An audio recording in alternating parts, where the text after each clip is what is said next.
আসছেন? আপনারা ইতিমধ্যেই প্রত্যেকেই জানতে পেরেছেন দার্জিলিং জেলা এবং দার্জিলিং জেলার অভ্যন্তরে শিলিগুড়ি শহর এবং গোটা উত্তরবঙ্গেরই ঐতিহ্যবাহী সকলের কাছে সুপরিচিত শিলিগুড়ি কলেজ। সেই শিলিগুড়ি কলেজের অভ্যন্তরে এসএফআই এর কর্মীরা তারা তাদের যা সাংগঠনিক কাজকর্ম প্রত্যেক দিনের ন্যায় যা কাজকর্ম সেটা তারা করছে এবং সেই কাজকর্ম চলাকালীন 3 দিন পূর্বেই আমাদের সংগঠনের 3 জন সদস্য তাদেরকে একলা পেয়ে এবিভিপির সদস্যরা তাদের উপর বিভিন্নভাবে চড়াও হয়। আমাদের ছাত্রী কমরেড অঙ্কিতা তাকে বিভিন্নভাবে শারীরিকভাবে হেনস্থা করা হয় এবং সেই শারীরিক হেনস্থার কাজকর্মটা গোটাটাই সংগঠিত করে এবিভিপির পুরুষ জেন্টস ছেলেরা এবং এর সাথে সাথেই আমাদের আরেকজন কমরেড রেহান সিদ্দিকী তাকে বিভিন্ন রকমভাবে কমিউনাল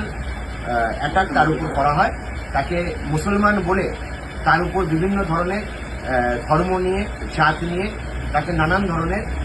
কুকথা তার বিরুদ্ধে তাকে কেন্দ্র করে বলা হয় এবং আমাদের কমরেডরা তারা যাতে কলেজের মধ্যে এসএফআই এর প্রত্যেক দিনের যে কাজকর্ম সাংগঠনিক কাজকর্ম তা যাতে তারা চালাতে না পারে তার জন্য সমস্ত রকমের মানসিক প্রেশার তাদের উপর দেওয়ার চেষ্টা করে এবং আমাদের ছাত্রী কমরেডের হাত থেকে টান মেরে কিছু ছেলে এবিভিপির কর্মীরা তারা তার হাত থেকে মোবাইলটা কেড়ে নেয় এবং মোবাইলটা কেড়ে নিয়ে তাকে নানানভাবে হেনস্থা করে। আমরা ভারতের ছাত্র ফেডারেশন দার্জিলিং জেলা কমিটির ঘটনার নিন্দা জানিয়েছি এবং এর সাথে সাথেই শিলিগুড়ি কলেজে যে সমস্ত ছাত্রছাত্রীরা আছেন এসএফআই কর্মীরা আছেন তারা সর্বত্রভাবে এই ঘটনার প্রতিবাদ জানিয়েছে এবং আমরা এই ঘটনার প্রতিবাদ জানিয়ে যখন স্পেসিফিক এবিভিপির 2 জন কর্মী, একজনের নাম যতদূর সম্ভব অনির্বাণ এবিভিপির কর্মী এবং আরেকজনের নাম হচ্ছে নিখিল, এই 2 জন ছেলের বিরুদ্ধে বিভিন্ন ধরনের শারীরিক হেনস্থার অভিযোগ নিয়ে এবং প্রমাণ সহকারে এই যে ঘটনাটা ঘটছিল তখন আমাদের কাছে সমস্ত রকমের ভয়েস রেকর্ড আমাদের কাছে আসে। সেই সমস্ত ঘটনা নিয়ে যখন আমরা শিলিগুড়ি থানার আইসি সাহেবের কাছে যাই, দেখা করতে যাই, তাকে জিডি করতে যাই, ছাত্ররা যখন করতে যান আইসি সাহেব দীর্ঘক্ষণ আমাদের সাথে কথা বললেও কোনোভাবেই সেই জিডি তিনি গ্রহণ করতে রাজি হননি। পরবর্তীকালে তিনি বলেন যে কলেজের প্রিন্সিপাল সাহেবের কাছে গিয়ে সেই কথাগুলো যাতে বলা হয় সংগঠনের তরফে। তারপরের দিন আমাদের সংগঠনের এই কর্মীরাই ঐক্যবদ্ধভাবে ডেপুটেশন দিতে যাচ্ছিল প্রিন্সিপাল সাহেবের কাছে, কিন্তু অদ্ভুতভাবে আমরা লক্ষ্য করেছি যখন গেট দিয়ে ঢুকতে যায় শিলিগুড়ি কলেজের গেট দিয়ে যখন তারা ঢুকতে যায় ঠিক সেই সময় এবিভিপির বহিরাগত নেতা অনিকেত দে সরকার এবং আরও বেশ কিছু বহিরাগত তারা বজরং দল এই সমস্ত বৃদ্ধ লোকেরা তারা বিভিন্ন রকমভাবে তাদেরকে হেনস্থা করার চেষ্টা করে এবং আমাদের ছাত্র কমরেড রেহান সিদ্দিকীকে ঘুষি মারা হয় তার শরীরের মধ্যে। তারপরেও আমাদের কমরেডরা কলেজের মধ্যে প্রিন্সিপালের সাথে দেখা করতে যান, প্রিন্সিপালের সাথে কথা বলতে যান। প্রিন্সিপাল আমাদের ডেপুটেশন আমাদের যে কমপ্লেন্ট আছে সেটা নেন, কিন্তু তার পরিবর্তিতে তার পক্ষ থেকে যে আশ্বাস আমরা পাবে ছাত্রছাত্রীরা যে আশ্বাস তারা ডিজার্ভ করে সেই আশ্বাস প্রিন্সিপাল স্যার দিতে অস্বীকার করেন এবং কোনো ধরনের কথা না শুনেই তাদেরকে রুম থেকে বেরিয়ে যেতে বলেন এবং পরবর্তীকালে আমাদের ছাত্রীকে 5 জন টিচার আরও ছিলেন এবং অশিক্ষক কর্মচারীরা ছিলেন, তারা প্রত্যেকে মিলে প্রিন্সিপাল সহ তাকে আটকে রেখে এবার তাকে ঘরের মধ্যে নিয়ে গিয়ে তার মোবাইলে যা ভিডিও ছিল ক্যাম্পাসের বাইরে এই ডেপুটেশনের প্রমাণ হিসাবে সেই সমস্তটাকে ডিলিট করাতে বাধ্য করেন। পরবর্তীকালে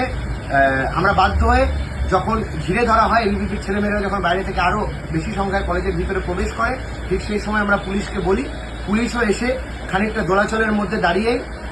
পুলিশ ওখানে নীরব দর্শকের ভূমিকাই পালন করেছেন, কোনো সদর্থক ভূমিকা তারা পালন করতে পারেননি।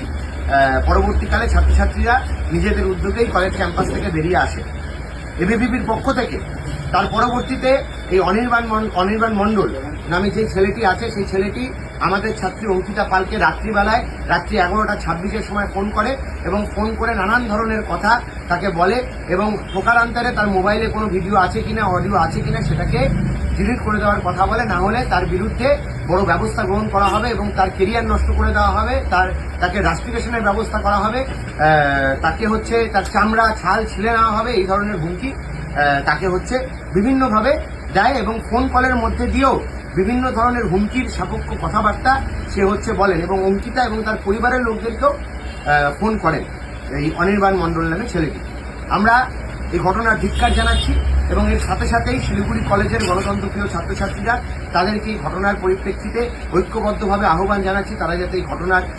প্রতিবাদে তারা ঐক্যবদ্ধ হয়ে লড়াই করেন। কারণ আজকে একটি ছাত্রীর সাথে আজকে একটি ছাত্রের সাথে এই ঘটনা ঘটছে, আগামীকাল কোনো না কোনো ছাত্রীর সাথে কোনো না কোনো ছাত্রের সাথে এই ধরনের ঘটনা আবারও ঘটতে পারে এবং সেই ঘটনাগুলো এবিভিপি তারা ঐক্যবদ্ধভাবে করবার একটা লাগাতার প্রচেষ্টা করে যাচ্ছে। আমরা সমস্ত ছাত্রদেরকে ঐক্যবদ্ধ হওয়ার কথা জানাচ্ছি এবং প্রিন্সিপাল সাহেবের যে দ্বিচারিতামূলক আচরণ, সে আচরণেরও তীব্র ধিক্কার জানাচ্ছি এসএফআই দার্জিলিং জেলা কমিটির পক্ষ থেকে এবং পুলিশ প্রশাসনের কাছে আমরা এই ভিডিও বার্তার মধ্যে দিয়ে আমরা আহ্বান করছি যে আপনারা নিরপেক্ষতা পালন করুন। ছাত্রছাত্রী সমাজের অভিভাবক আপনারা, সেই ছাত্রছাত্রীরা আপনাদের কাছে সন্তান সম, সেই সন্তান সম ছাত্রছাত্রীদের নিরাপত্তার দায়িত্ব বজায় রাখা, নিরাপত্তাকে সুনিশ্চিত করার দায়িত্ব আপনাদের প্রত্যেকের। এই দায়িত্বে পালনে আপনারা সচেষ্ট হন। আমরা এসএফআইগত জেলাগতভাবে আমরা গোটা জেলার ছাত্রছাত্রী, মহিলা, যুব সবাইকে একত্রিত করে শিক্ষক, অশিক্ষক, শিক্ষার সাথে জড়িত সমস্ত মানুষকে ঐক্যবদ্ধ করে এই ঘটনার তীব্র ধিক্কার জানাচ্ছি এবং আগামী দিনে প্রতিবাদ আন্দোলন এর বিরুদ্ধে ব্যবস্থা যতক্ষণ না গ্রহণ হবে আমরা প্রতিবাদ আন্দোলনের দিকে আমরা এগোব।